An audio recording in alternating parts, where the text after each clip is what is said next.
আজকে আমি ফোবিয়া নিয়ে কথা বলবো। ফোবিয়ার চিকিৎসা সব থেকে বিশ্বে কোথায় ভালো সে বিষয়ে নিয়ে আমি কথা বলবো। আমি আছি কাউন্সেলিং সাইকোলজিস্ট আসাদুজ্জামান রাজু।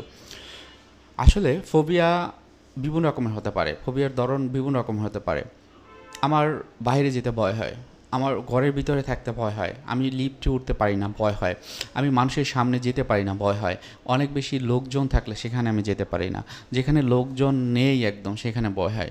আমার পানি দেখলে ভয় হয়, আমার কুকুর দেখলে ভয় হয়, আমার তেলাপোকা দেখলে ভয় হয়, আমার টিকটিকি দেখলে ভয় হয়, আমার কারোর সাথে কথা বলতে পারি না ভয় হয়, মনে হয় আমাকে জাজ করবে।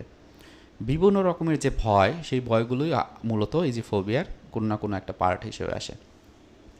এখন এই যে ফোবিয়া বা অহেতুক ভীতি, এই যে ভয়টি, সেটি কিন্তু আমাদের একদিনে তৈরি হয় না। হয়তো বা এমন হতে পারে এই ভয়টি আমার যখন বয়স 2 বছর, 5 বছর, ইভেন এটাও হতে পারে আমি যখন জন্মগ্রহণ করছি তখন আমার এটি ভয়টি হয়েছে। এবং যেটাকে আমরা বলি সেন্সেশনাল যে কজ। এবং রিসেন্টলি আমি যেটা অবজার্ভ করলাম, একটা রিসার্চ এবং গবেষণায় দেখা গিয়েছে, একটা একটা একটা মানুষ যখন তার মায়ের পেটে থাকে তখনও কিন্তু এই ভয়টা তার ভিতরে কাজ করতে পারে, এবং সেই ভয়ের কারণে তার সারা জীবন এটি থাকতে পারে। একজন পেশেন্ট, সে গন্ধ ভয় পায়, গন্ধ বিরক্ত লাগে, এবং যখন তাকে এক্সপ্লোর করা হলো তখন তার কাছ থেকে জানা গেল যে একটা সময় যখন সে খুব ছোট ছিল, তার মায়ের পেটে ছিল, যখন জন্ম যখন তাকে যখন সে এই দেশের এই পৃথিবীর মুখ দেখছে, তখন তার একটা মায়ের যে বর্জ্য থেকে সে একটা গন্ধ পায়, এবং সেই গন্ধটা তার পুরো শরীরে, বা এই বর্জ্য পদার্থ যেগুলো সেগুলো পুরো শরীরে লেগে যায়। এবং এরপর থেকেই ওটা তার আনকনশাস মাইন্ডে ছিল, কিন্তু সে এই গন্ধের প্রতি একটা ভীতি তার কাজ করতো। যখন এক্সপ্লোর করা হলো তখন বোঝা গেল যে ওই সময়টায় এই ধরনের একটা ভয় তার কাজ করেছিল, বা একটা অস্বস্তি কাজ করেছিল। ঠিক একই জিনিসটা অনেকের ক্ষেত্রে, যেমন সোমাটোফর্ম ডিসঅর্ডারের ক্ষেত্রে আপনারা জানেন যে শারীরিক কোনো কারণ থাকে না এই রোগের ক্ষেত্রে, মনের রোগ বা মনের যে সমস্যা সে কারণে হয়। এক্ষেত্রে কী হয় যে সে বিভিন্ন রকমের টেস্ট করে, বিভিন্ন রকমের চিকিৎসকের দ্বারস্থ হয়, বিভিন্ন রকমের ওষুধ সব কিছুই খায়, কিন্তু আসলে রোগটাকে সেটা ধরতে পারে না। তো সেক্ষেত্রে আমার একজন পেশেন্টের কথা আমি বলবো, সে ঘাড়ে ব্যথা অনুভব করে এবং সেটা কখনোই কমছে না। যখন এক্সপ্লোর করা হলো তখন জানতে পারলাম সে যখন এই পৃথিবীর মুখ দেখছে তখনই তার হচ্ছে যে এই ঘাড়টা বাঁকা ছিল, এবং অনেক বেশ সময় ধরে থাকাতে সে ওইটা অস্বস্তি ফিল করেছিল, এবং তখন থেকেই এই যে অস্বস্তিটা তার সবসময় ছিল। কিন্তু যখন সে বুঝতে পারে যে এটা আমার অস্বস্তিকর, তখনই কিন্তু এই বিভিন্ন চিকিৎসকের কাছে যায়।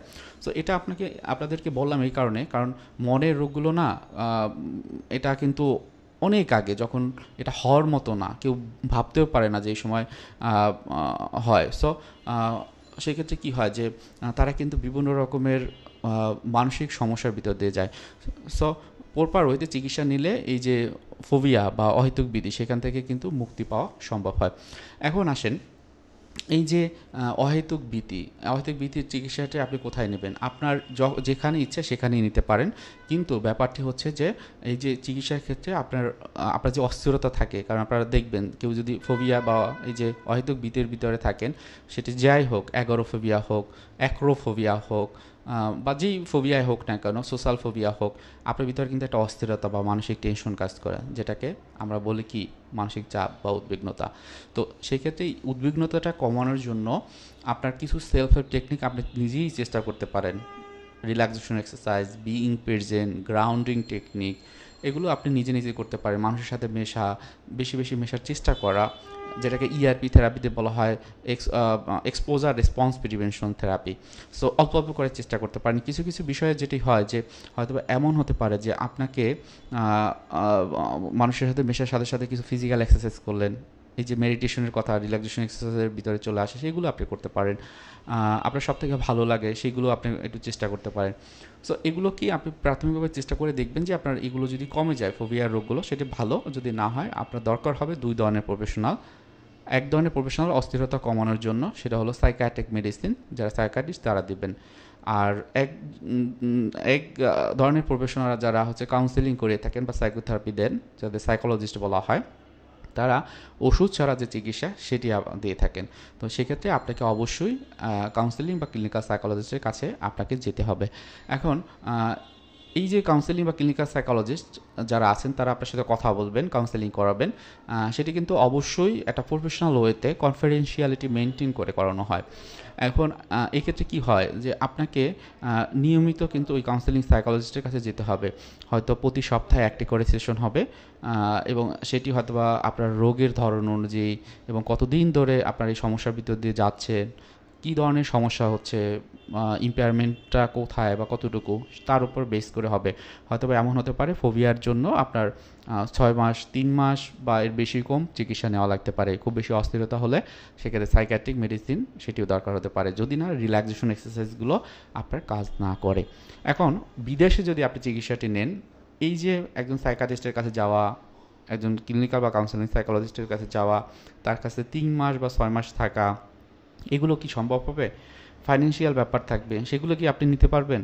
যদি সম্ভব হয়, তারপরও আমি বলবো যে আপনি যখন বাহিরের কোনো কান্ট্রিতে গিয়ে এই চিকিৎসাটি নিলেন বা নিচ্ছেন, তখন ওই যে কাউন্সেলিং সাইকোলজি, সে তো ইংরেজিতে কথা বলবে, সে তো হিন্দিতে কথা বলবে, সে তো চায়না ভাষায় কথা বলবে।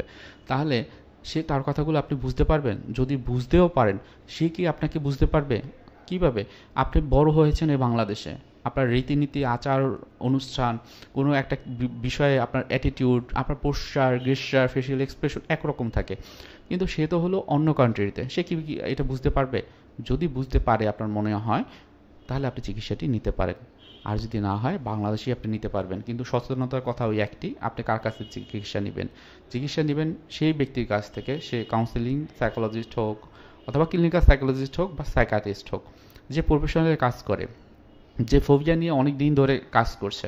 হয়তো বা এমন হতে পারে যে ফোবিয়ার ক্ষেত্রে শুধুমাত্র কাউন্সেলিংটা ভালো কাজ করছে, সাইকিয়াট্রিক যে মেডিসিন দরকার হচ্ছে না। সেক্ষেত্রে ওই যে সাইকিয়াট্রিস্টের কাছে আপনার যাওয়া লাগলো না, কিন্তু যিনি সাইকোলজিস্ট থাকবেন, তার চিকিৎসা পদ্ধতি সম্পর্কে আপনি জানবেন, কতদিন ধরে চিকিৎসা দিচ্ছে, কোন ধরনের থেরাপি আপনাকে দিবে, সেটি আপনি জানতে পারেন। এবং সাইকিয়াট্রিস্টের ক্ষেত্রে আপনারা অবশ্যই একজন সাইকিয়াট্রিস্ট, সে হতে পারে পার্সোনাল প্র্যাকটিস করে, তার কাছে যেতে পারেন। হয়তো এমন হতে পারে যে সে কোনো একটা হসপিটালে বসেন, সেখান থেকে আপনি চিকিৎসা নিতে পারেন। সো এই বিষয়গুলো যদি আপনার মাথায় রাখেন, আশা করব আপনার ফোবিয়ার ক্ষেত্রে আপনারা আসলে মোটামুটি ভালো একটা চিকিৎসা আপনারা পাবেন। সো সবার জন্য শুভকামনা জানাচ্ছি। কারো কোনো প্রশ্ন থাকলে অবশ্যই কমেন্টে জানাবেন। আসসালামু আলাইকুম।